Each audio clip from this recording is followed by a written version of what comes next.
আসসালামু আলাইকুম। আশা করি সকলেই ভালো আছেন। লিজ লাইফ উইথ বর্ণা গ্রাম্য জীবনে আপনাদের সকলকে জানাই স্বাগতম।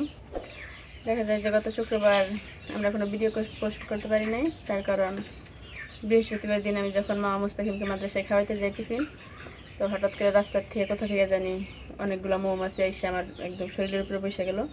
মানে ছাড়াইতে 4-5টা কামড় দিয়ে ফেলাইলো। এই চোখের উপরে এখানে কামড় দিচ্ছিল, এখন দাগ আছেই। তো দেখা যায় যে মুখ সহ হাত সহ অনেক ফুল লেগেছিলো, যার কারণে ভিডিও পোস্ট করতে পারি নাই। আর এগের দিকে দেখা যায় যে অনেকদিন ধরে আপনাদের সাথে কোনো রান্নার ভিডিও শেয়ার করি না, কারণ রান্নাঘরটা যেহেতু ভেঙে নিয়েছিলাম, এখনও কিন্তু আমাদের রান্নাঘরের কাজটা কমপ্লিট হয় নাই, এখনও সব কিছু অগোছালোই আছে। তো আমরা চাইছিলাম যে সব কিছু সুন্দর করে গোছগাছ করে তারপরে আপনাদের সামনে রান্নার ভিডিও নিয়ে হাজির হব।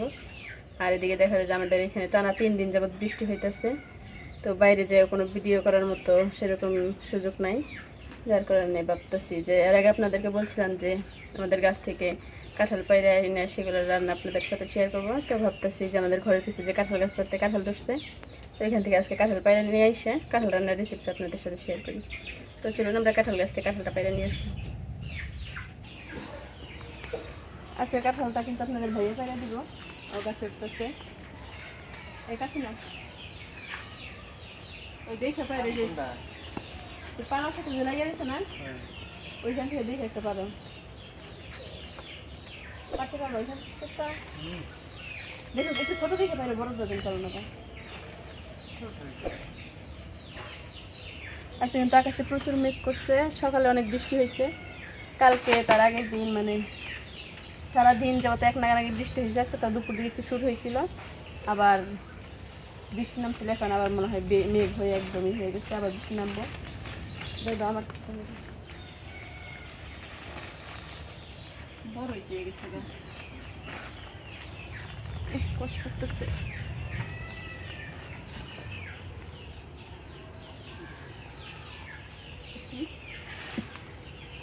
কাছিটা করে ফেলে দেয়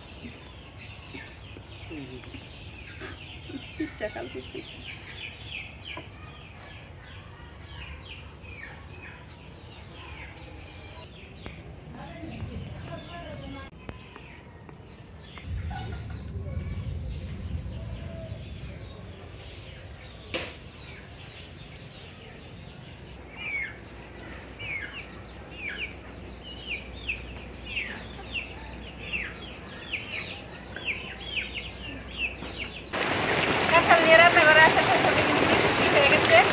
আর আজকে কাঁঠাল দিয়ে বৃষ্টির দিনে গরুর মাংস দিয়ে মজাদার রেসিপি আপনাদের শেয়ার করবো। আশা করি আপনাদের ভালো লাগবে, ভিডিওটি সম্পূর্ণ।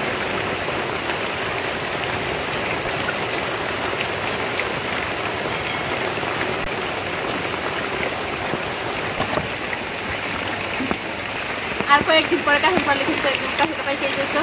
এখানে ভিতরে যে রোয়াগুলো ওইটা প্রায় লাল লাল হয়ে আসছে, আর কয়েকদিন গেলে এটা আমি খাইতে বলছি।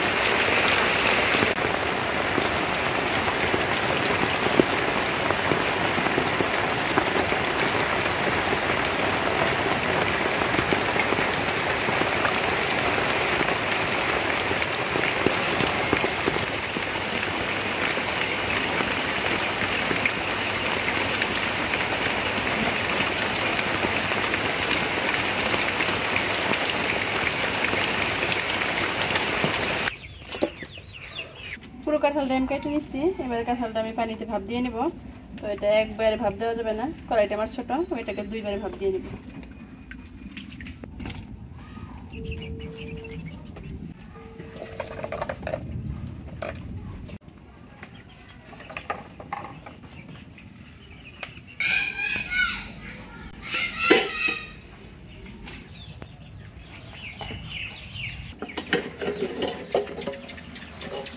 কাঁঠালটা কিন্তু আমি ভালোই কিছুক্ষণ ভাপায় নিচ্ছি, আর কাঁঠালটা ভাপানোর পর কিন্তু একদম যে পাকা কাঁঠালের যে কালারটা হয় এটা এসে পড়ছে একদম।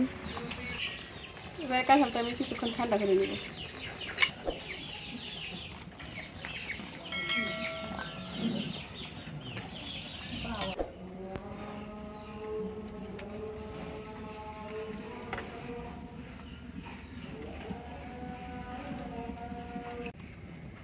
এবার রান্নাটা আমি করে নেব। প্রথমে আমি গরুর মাংসটা রান্না করবো। কড়াইতে দিয়ে দিচ্ছি তেজপাতা, দারচিনি, এলাচ, তারপর একটা আস্ত জিরা, দিয়ে দেবো পেঁয়াজ কুচি।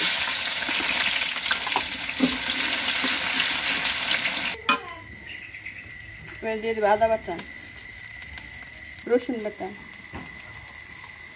জিরে বাটা, রাঁধুনি সস বাটা।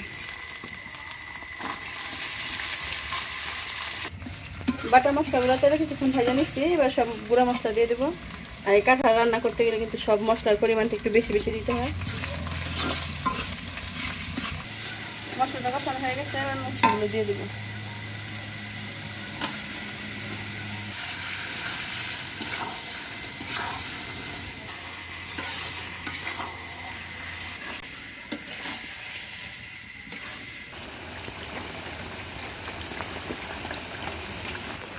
দেখতে পাচ্ছেন মাংসটার কত সুন্দর কালার চলে আসছে।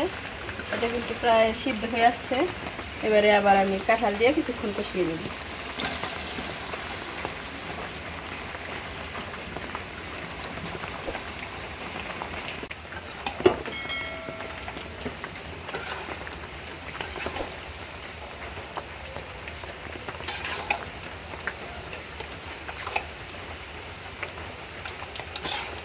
গ্রাম্য পদ্ধতিতে কাঁঠাল দিয়ে গরুর মাংস রান্নাটা আমার শেষ।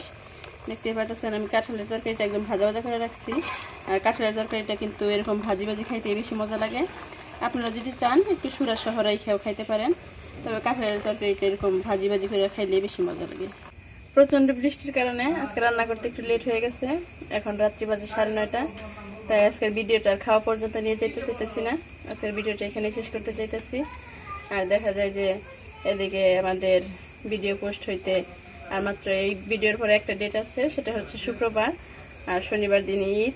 আমরা চেষ্টা করবো শুক্রবার দিন ঈদের আয়োজন নিয়ে আপনাদের সামনে হাজির হওয়ার জন্য। আর শনিবারের পরের দিন থেকে দেখা যায় যে বিয়ের অনুষ্ঠান শুরু হবে বাড়িতে।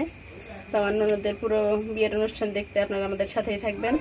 আর এদিকে ঈদে চলে আসছে, তো সবাইকে জানাচ্ছি ঈদের অগ্রিম শুভেচ্ছা। ঈদ মোবারক। পরবর্তী ভিডিওতে আবার দেখা হবে। সে পর্যন্ত সবাই ভালো থাকুন, সুস্থ থাকুন। আল্লাহ হাফেজ।